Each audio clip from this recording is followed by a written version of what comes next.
Sore adik-adik. Sore Ibu. Sore Ibu. Baik, terima kasih atas waktunya yang sudah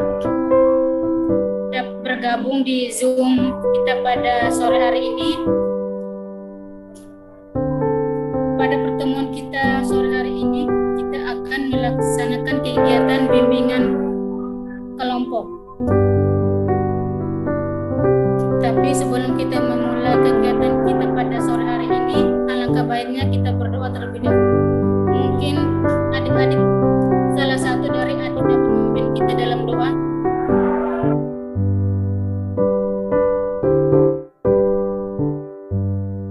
Saya Bu. Silakan. Baik Ibu dan teman-teman, sebelum kita mulai dalam kegiatan bimbingan kita sore hari ini, izinkan saya memimpin kita dalam doa. Saya akan berdoa menurut ajaran saya, yaitu Kristen Protestan. Mari kita berdoa. Terima kasih Tuhan Yesus karena atas kasih dan kemurahan-Mu bagi kami. Dan saat ini Engkau perkenankan kami untuk bergabung dalam kelompok ini untuk memulai dengan kegiatan bimbingan kelompok kami pada sore hari ini. Tuhan berkati jalan kegiatan kami sehingga dari awal dengan berakhir dengan baik. Inilah doa dan permohonan kami, berkati juga Ibu yang akan memimpin kegiatan ini, dalam nama Tuhan Yesus kami berdoa. Amin.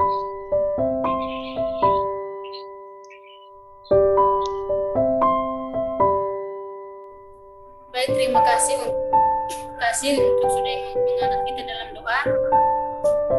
Sebelum kita memulai kegiatan kita, alangkah baiknya kita memperkenalkan diri terlebih dahulu agar kegiatan kita pada sore hari ini dapat berjalan dengan lancar. Perkenalkan, nama Ibu Nur Asnan, biasa dipanggil Asnan. Untuk adik-adik, Ibu persilakan.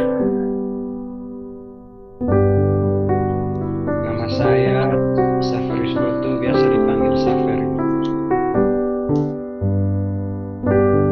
Nama saya Meltin Trianvi Pau, biasa dipanggil Meltin. Nama saya Andriani Kase, biasa dipanggil Ani. Terima kasih untuk adik-adik yang sudah memperkenalkan diri masing-masing. Selanjutnya yaitu Ibu mau tanya terlebih dahulu, apakah adik-adik sudah pernah melakukan kegiatan layanan bimbingan kelompok? Belum pernah Ibu. Baiklah, berarti ini yang pertama kali untuk adik-adik. Iya, Bagaimana kabar adik-adik hari ini? kabar baik Ibu. Baik Ibu. Baiklah, apakah adik-adik sudah kuliah secara offline atau masih online? Masih online Ibu.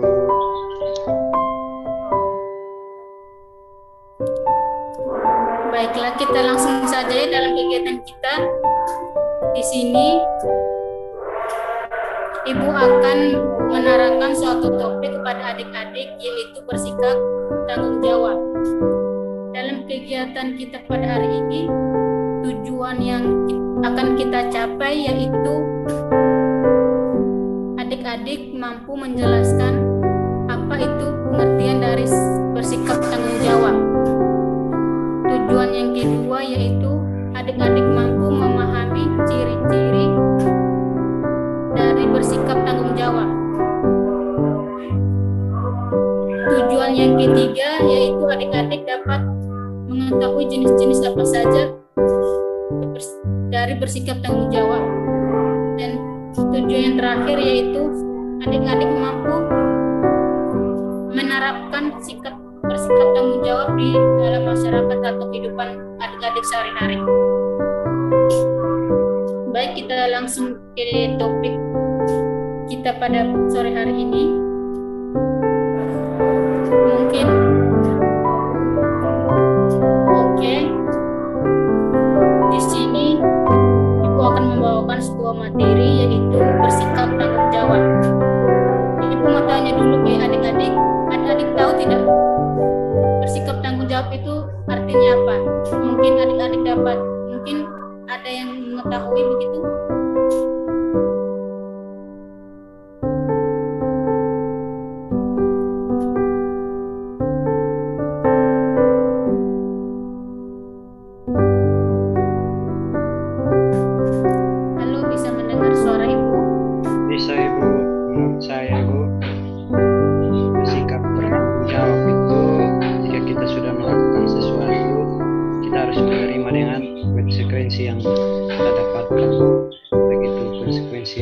maupun konsekuensinya yang buruk. Terima kasih, Bu. Oke, terima kasih untuk adik Safer atas tanggapannya, pendapatnya. Mungkin dari adik-adik yang lain mungkin ada yang tahu bersikap tanggung jawab itu seperti apa? Dari saya Ibu, Ya, tanggung jawab itu adalah berlaku melakukan sesuatu dengan sungguh-sungguh dan dia siap menanggung segala risiko atas perbuatannya. ya, baik. Benar sekali pendapat dari adik Safer dengan adik Meltin. Di sini dapat Ibu simpulkan bahwa menurut Kamus Besar Bahasa Indonesia, bersikap tanggung jawab yaitu suatu kondisi di mana setiap individu itu memiliki suatu kewajiban untuk menanggung segala sesuatunya sendirian. Maksudnya tuh di sini ketika adik-adik mempunyai masalah ataupun sesuatu, mungkin ada tugaskah dari ibu guru, nah dari situ adik-adik bisa bertanggung jawab dan dapat mengerjakan tugas-tugas itu dengan baik. Itulah bentuk tanggung jawab adik-adik. Yang selanjutnya di sini yaitu ciri-ciri dari bersikap tanggung jawab. Yang pertama itu menentukan jalan yang benar. Yang kedua, selalu tetap memotivasi diri sendiri. Yang ketiga, tetap menjaga, menghormati diri sendiri. Yang keempat, mempunyai komitmen dalam sebuah tugas. Yang kelima, menjalankan tugas sesuai standar yang baik. Yang keenam, menepati segala janji.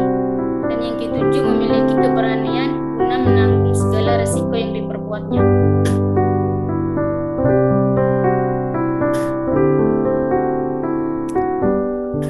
Dari ciri-ciri yang Ibu jelaskan tadi, apakah di dalam ciri-ciri tersebut ada yang pernah adik-adik lakukan? Mungkin kan adik-adik kan tahu arti tanggung jawab, bersikap tanggung jawab itu seperti apa. Menurut adik-adik, ciri-ciri yang adik alami selama ini ketika adik-adik itu bersikap tanggung jawab, apa ciri-cirinya? Ayo, silakan. Ya, sering saya lakukan itu menepati segala janji, Bu. Jadi kalau saya sudah berjanji, saya selalu tepati. Kecuali dalam keadaan tertentu yang tidak memungkinkan, maka saya mungkin akan kurang, mungkin terlambat menepati janji, tapi selalu saya tepati.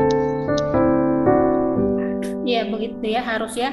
Ketika kita sudah berjanji atau sudah berjanji ke teman kah, ke orang tua kah, atau ke siapapun, kita harus tepatin itu. Lambat ataupun tetap harus ditepatin. Selama apapun janji kita. Nah, yang selanjutnya yaitu tentang jenis-jenis tanggung jawab. Di sini ada 5 jenis tanggung jawab. Yang pertama itu tanggung jawab pada diri sendiri.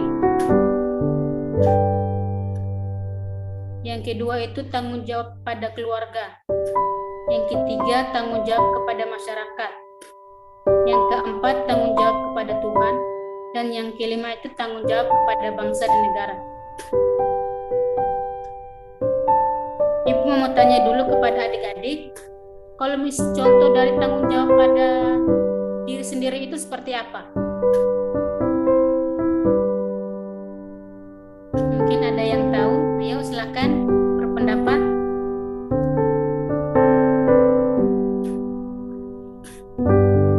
Saya, Bu, Ya, silakan adik Safer. menurut saya tanggung jawab terhadap diri sendiri itu kita harus menjaga diri kita, misalnya dengan menjaga kebersihan diri,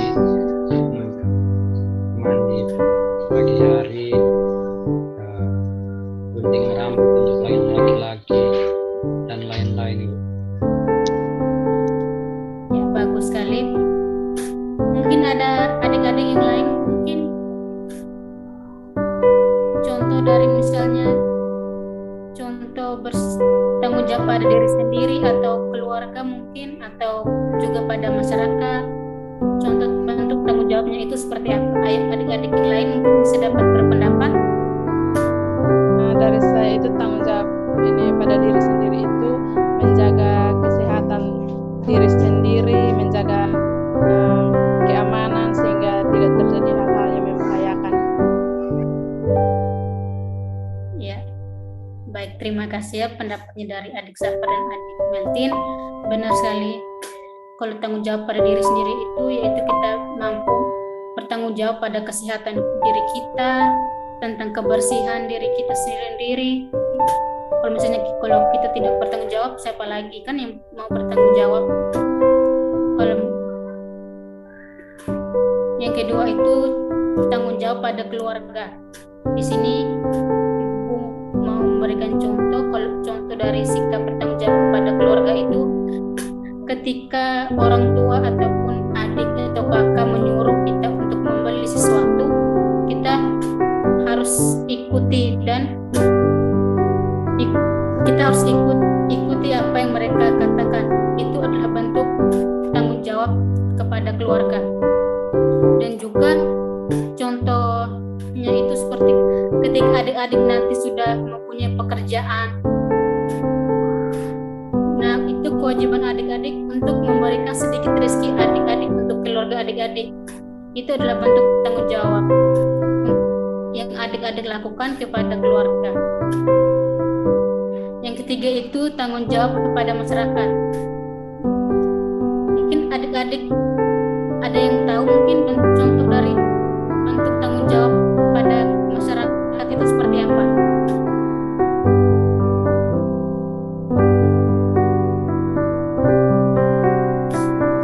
Saya, Bu. Ya, silakan untuk adik Safar. Menurut saya tanggung jawab kepada masyarakat itu contohnya bergotong royong. Ya. Mungkin yang lain bisa berpendapat. Berpartisipasi dalam salah satu kegiatan yang diselenggarakan masyarakat, misalnya menjaga kebersihan dan tidak melakukan perbuatan yang tidak sesuai dengan peraturan atau norma yang berlaku. Ya, bagus sekali, bagus sekali. Benar ya, kalau misalnya tanggung jawab pada masyarakat itu contohnya itu kalau misalnya kalau ada kegiatan organisasi dalam masyarakat itu kita harus ikut. Itu adalah bentuk tanggung jawab kita kepada masyarakat. Dan yang berikutnya itu tentang cara-cara membangun rasa tanggung jawab.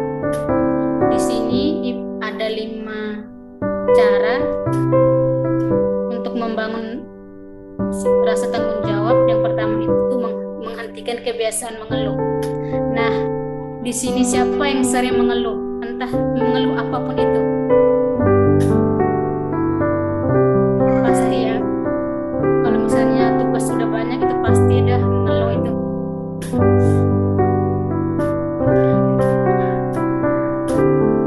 Nah, di sini adik-adik usahakan sebanyak apa, kalau misalnya ada tugas atau apa, usahakan kerjakan dan kurangi mengeluh. Cara yang kedua itu tidak perlu banyak alasan. Ibu mau tanya dulu adik-adik di sini, ada yang banyak alasan tidak kalau misalnya ada sesuatu yang mungkin yang orang tua ada meminta bantuan begitu, mungkin pasti ya ada alasan. Siapa yang di sini sekali banyak alasan? Adik kasih, Bu. Safir. Baiklah, mungkin semua ya.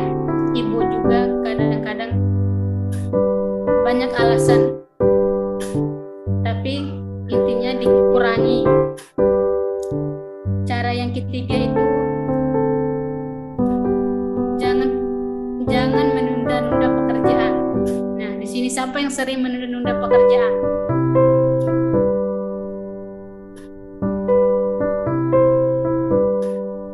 Mungkin adik Safir mungkin yang sering menunda pekerjaan. Ya Ibu, saya sering. Apalagi kalau tugasnya yang sudah menumpuk ya. Jadi lebih senang duduk-duduk dengan kawan daripada kerja tugas. Jadi sering tunda kerja tugas Ibu. Itulah yang menyebabkan kurangnya rasa tanggung jawab. Maka dari itu, adik Safir, kalau misalnya ada tugas, langsung dikerjakan supaya tugasnya itu tidak menumpuk. Cara yang keempat yaitu menjadi seorang yang konsisten. Dan yang terakhir yaitu belajar mengatur keuangan secara mandiri. Yang berikutnya yaitu dampak dari tidak melakukan sikap tanggung jawab. Di sini ada 5 dampak ya jika adik-adik tidak melakukan sikap tanggung jawab. Yang pertama itu dikucilkan oleh warga setempat maupun orang-orang terdekat. Dampak yang kedua yaitu tidak akan dihargai orang atas apa yang telah adik-adik lakukan. Dampak yang ketiga yaitu tidak akan dianggap menjadi bagian dari warga pada lingkungan masyarakat tempat tinggal adik-adik. Dampak yang keempat yaitu menjadi perbincangan oleh warga di lingkungan tempat tinggal adik-adik. Dan dampak yang kelima yaitu memperoleh banyak teguran ataupun cacian dari masyarakat.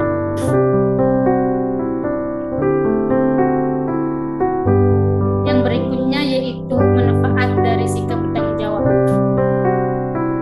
Ketika kita melakukan sikap tanggung jawab itu ada manfaatnya. Yang pertama itu mempunyai ketelitian yang tinggi. Yang kedua itu lebih dihargai orang lain. Yang ketiga itu akan lebih dipercayai orang lain. Jika adik-adik sering melakukan bersikap tanggung jawab, maka orang lain itu akan dapat percaya. Yang terakhir itu mendorong kesuksesan.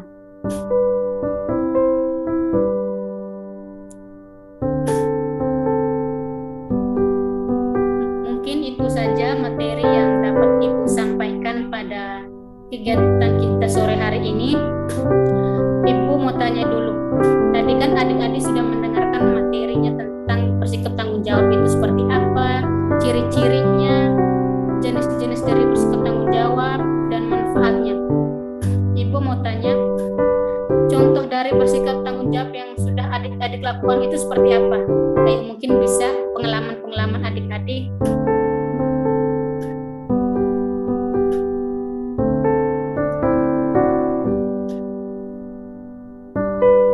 Silakan, siapa yang mau sharing pengalamannya?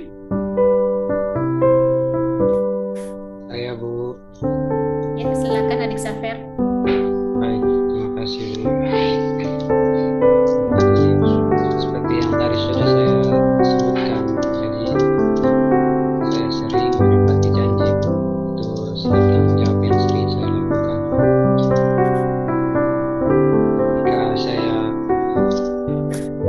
berjanji kepada orang tua atau kepada teman ataupun pacar, saya akan selalu berusaha untuk menepati janji saya, walaupun kadang sering terlambat. Dan yang berikutnya itu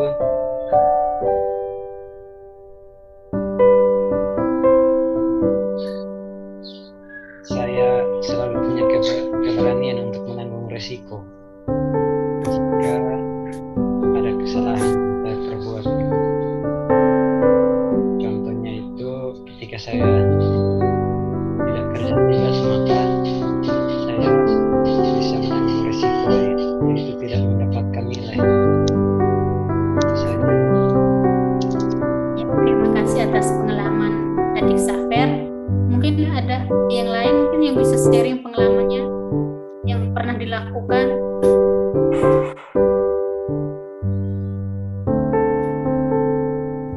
Dari saya Ibu, Silakan. dalam keluarga itu kita sebagai anak di rumah itu pasti tentunya kita akan membantu pekerjaan rumah, karena pekerjaan rumah itu menjadi tanggung jawab kita bersama, bukan hanya tanggung jawab ibu atau mama kita saja. Jadi pasti kita akan membantu pekerjaan rumah. Terima kasih Ibu. Baik. Mungkin dari adik Anda dikasih mungkin yang bisa sharing pengalamannya sudah melakukan tanggung jawab. Baik, mungkin dari saya sering biasa menunda pekerjaan atau apa, itu kerja tugas sering tunda, bilang ke jalan-jalan sama teman atau pokoknya kawan. Saya lebih mementingkan jalan-jalan begitu, tidak mengerjakan tugas.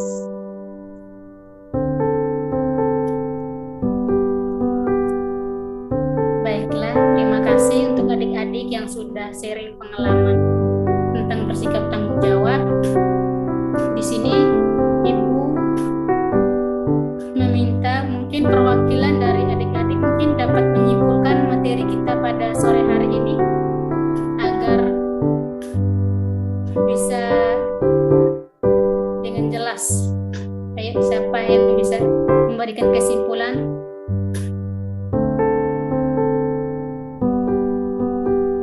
Mungkin dari adik Meltin kah, adik Safar atau adik Andriani mungkin yang bisa menyimpulkan materi kita pada sore hari ini.